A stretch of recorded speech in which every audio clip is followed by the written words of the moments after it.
Soal latihan nomor 1, dua kawat A dan B yang sangat panjang berpotongan tegak lurus tapi tidak bersentuhan. Masing-masing dialiri arus IA 4 ampere dan IB sama dengan 8 ampere. Titik P berada pada jarak 12 cm dari A dan 6 cm dari B. Kuat medan magnet di titik P sama dengan berapa? Ya, pada soal nomor 1 diberitahu ada dua buah kawat A dan kawat B saling membentuk sudut 90 derajat, artinya tegak lurus. Nah, kawat A dialiri arus sebesar 4 ampere, kemudian kawat B dialiri arus 8 ampere. Titik P berada pada jarak 12 cm dari A dan pada jarak 6 cm dari B. Pertanyaannya, berapa besar medan magnetik di titik P? Nah, pertama kita tinjau dulu dari si A. Akibat dari si A nanti dengan metode tangan kanan, maka nanti medan magnet di titik P itu adalah cross. Nah, kemudian akibat dari kawat B, medan magnet di titik B itu, di titik P itu adalah keluar dan masuk di sebelah kanan. Sehingga nanti untuk mencari resultannya harus kita kurangkan. Maka langkah pertama yang kita lakukan adalah kita hitung dulu berapa besar medan magnetik akibat titik A yang mengakibatkan cross pada titik P ya. D akibat A yang cross itu sama dengan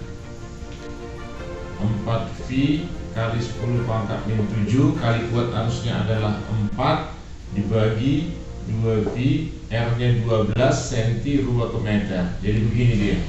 Nah, ini nanti akan sama dengan ini kita coret dapat 2, coret di sini dapat 6, berarti 4/6 itu sama dengan 2/3 kali 10 pangkat min 5 Tesla. Itulah akibat dari kawat A. Sekarang kita cari akibat dari kawat B. Kawat B itu mengakibatkan nanti dia dot keluar ya. Nah, di sini kita hitung 4V kali 10 pangkat min 7, buat arusnya adalah 8 dibagi 2V, jari-jarinya ya, jaraknya adalah 6 kali 10 pangkat min 12. Sama seperti tadi, coret 2, ini coret 2, di sini dapat 3. Nanti di sini adalah 8/3 kali 10 pangkat min 5 Tesla. Nah, ternyata yang dot itu lebih kuat, maka nanti resultannya adalah dot kurang cross. Berarti di sini B resultan itu pasti dot itu sama dengan 8/3 dikurang 2/3 itu menjadi 6/3 ya. 8/3 dikurang 2/3 kali 10 pangkat min 5 atau sama dengan 2 kali 10 pangkat min 5 Tesla. Arahnya kemana? Karena dia dot itu arahnya keluar bidang gambar atau keluar bidang kertas. Begitu caranya. Sekarang kita coba soal nomor 2. Soal latihan nomor 2, dua kawat yang panjang diletakkan paralel pada bidang yang sama dan terpisah pada jarak 2x. Titik P pada bidang yang sama pada jarak X dari I1. Jika I1 sama dengan 2 ampere dan resultan induksi magnetik di titik P sama dengan 0, maka besar dan arah I2 adalah berapa? Pada soal nomor 2 ini diberitahu ada dua buah kawat sejajar masing-masing dialiri arus ya. Kawat pertama dialiri arus ini 2 ampere. Kawat kedua belum tahu berapa ampere dan arahnya belum tahu. Tapi diketahui medan magnetik di titik P yang berjarak X dari kawat pertama besarnya adalah 0 dan berjarak 3x dari kawat kedua. Nah, kesimpulannya apa kita buat di sini? Kesimpulannya adalah bahwa medan magnet di titik P nanti akan akibat dari I1 akan berlawanan arah dengan medan magnet yang ditimbulkan kawat kedua. Mengapa? Untuk menghasilkan medan magnet yang resultannya 0, berarti harus ada dua medan magnet yang arahnya berlawanan. Nah, sekarang kita lihat medan magnetik, titik yang medan magnetiknya 0 itu bisa berada di sebelah kiri atau di tengah. Syaratnya apa? Syaratnya adalah jika kedua kawat ini dialiri arus searah, maka nanti titik yang medan magnetnya 0 adalah di antara kedua kawat itu. Tapi jika kedua kawat itu dialiri arus berlawanan arah, maka nanti titik yang medan magnetnya nol adalah di sebelah kiri atau di sebelah kanan. Caranya bagaimana? Didekatkan ke arus yang lebih kecil, jauhkan dari arus yang lebih besar. Nah, berarti di sini kawat 1 lebih dekat ke titik P. Berarti kuat arusnya itu nanti pasti lebih kecil dari kawat kedua yang ada di sini. Nah, clue-nya adalah akibat dari kawat 1 ini nanti akan terjadi di sini cross. Dot ya. Dia akan keluar, di sini masuk dot. Nah, ini dot akibat kawat 1. Nah, akibat kawat 2 nanti dia akan ada di sini cross. Berarti agar ini cross, berarti arah arus pada kawat 2 itu harus ke bawah. Itu dulu. Akibat dari sini nanti ini akibat I1. Nah, nanti di sini ada cross akibat I2. Nah, keduanya harus sama besarnya agar bisa menghasilkan medan magnetik yang sama dengan nol. Oleh karena itu, B akibat nanti kawat 1 akan sama dengan B akibat kawat 2. B di titik P akibat kawat 1 harus sama dengan B di titik P akibat kawat 2. Nah, dari persamaan ini bisa kita lanjutkan. B itu adalah mu0 kali I1. Nanti di sini per 2V, jaraknya dari sini adalah X, akan sama dengan mu0 kali I2 per 2V, jaraknya adalah 3x. 2x di sini, 3x kemarin.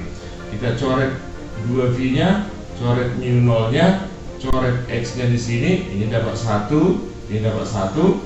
Maka kita masukkanlah I-nya di sini adalah 2 ampere, berarti 2 per 1 harus sama dengan I2 per 3. Maka nanti setelah kita kali silang, maka dapat nanti I2 di sini besarnya adalah 6 ampere dan arahnya harus dari C ke D. Begitu caranya. Soal latihan nomor 3. Pada gambar di bawah, dua kawat setengah lingkaran dengan jari-jari lingkaran besar R1 sama dengan 10 cm, jari-jari lingkaran kecil R2 sama dengan 8 cm, dan titik O adalah pusat lingkaran. Jika kuat arus I sama dengan 6 ampere, maka besar medan magnet di titik O sama dengan berapa? Pada soal nomor 3 ini ada sebuah kawat berbentuk setengah lingkaran. Satu mempunyai jari-jari yang lebih besar dan satu lagi mempunyai jari-jari yang lebih kecil. Dan aliran arusnya ditunjukkan seperti ini. Pertama masuk dulu dari setengah lingkaran besar, terus masuk lagi ke setengah lingkaran kecil dan keluar. Nah, besar jari-jari yang lebih besar ini adalah 10 cm, yang kedua adalah 8 cm, dan kuat arus yang mengalir adalah 6 ampere. Pertanyaannya, berapa medan magnet pada pusat lingkaran? Nah, di sini nanti karena lingkarannya tidak penuh, maka nanti rumus untuk medan magnet pada pusat lingkaran kita kali setengah. Nah, kita lihat dulu akibat dari arus masuk di sini, maka nanti medan magnet di titik O ini pasti cross karena putarannya kemari. Pertama kita cari dulu berapa medan magnet diakibatkan arus listrik yang lewat pada kawat yang lebih besar lingkarannya. Karena ini arahnya masuk, maka kita buat di sini B untuk cross sama dengan, karena tadi dia setengah lingkaran, maka kita buat di sini setengah, kemudian dikali 4V kali 10 pangkat min 7 dikalikan dengan 6. Jari-jarinya adalah 2 dikali 10 pangkat min 1. Nah, sehingga ini kita coret dapat kemari, sehingga nanti di sini adalah 6V kali 10 pangkat min 6 Tesla. Itu akibat arus pada kawat yang lebih besar lingkarannya. Sekarang kawat arusnya berputar, dia melewati lingkaran yang lebih kecil, dan arah medan magnetnya nanti dia menjadi dot di sini ya, karena mutar kemari dia menjadi dot. Maka nanti besar kuat medan magnetnya tetap kita buat setengah dikali 4V kali 10 pangkat min 7 kali 6. Nah, di sini R-nya adalah 8 kali 10 pangkat min 2. Nah, ini bisa kita coret ya, langsung kemari, coret kemari. Kemudian ini kita coret sama-sama dibagi 2, ini dapat 3, ini juga dapat 4.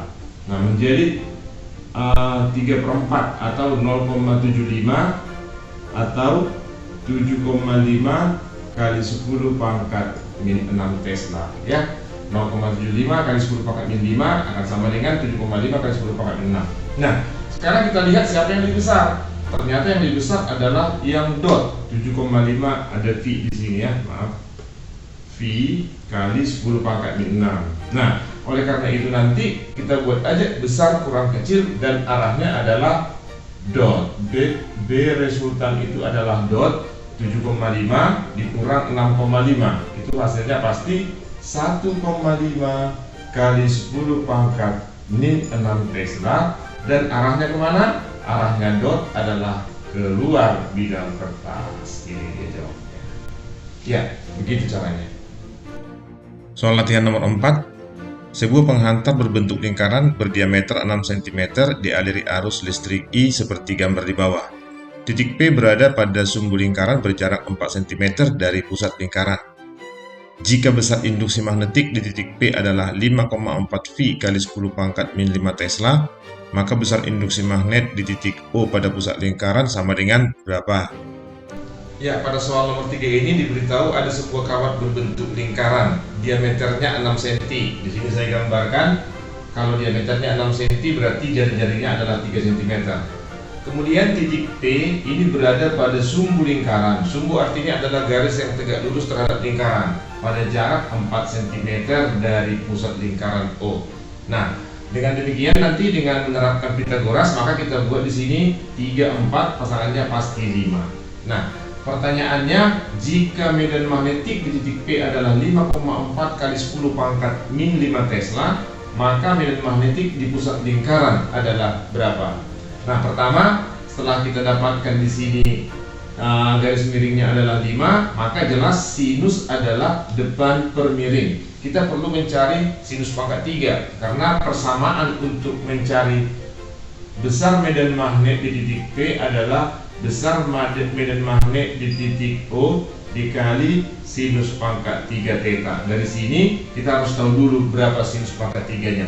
Nah, sinusnya adalah depan per miring 3/5, maka 3/5 pangkat 3 adalah 27/125.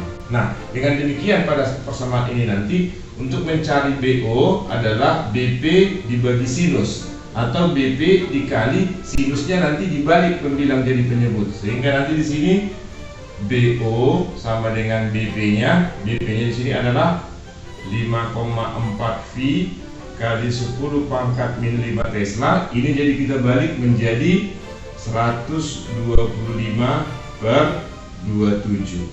Nah, ini boleh kita anggap 54 ya. 54 dibagi 27, tapi ini nanti 10 pangkat 6.